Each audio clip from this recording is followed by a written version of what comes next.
नमस्कार मंडळी, तर कसे आहात सगळे। आज आमच्याकडे खूप दिवसांनी भरपूर पाऊस पडला म्हणून म्हटलं मिरची भजी बनवूयात।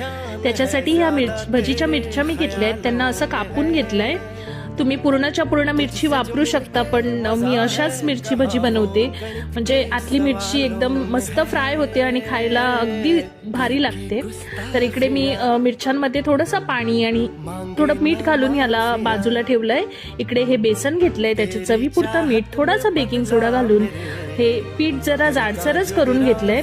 हे पीठ आपल्याला खूप पातळ नाही करायचंय, थोडं जाडसरच ठेवायचंय। मिरची मधल्या बिया मी काढून घेतल्यात, कारण की या मिरच्या खूप तिखट होत्या।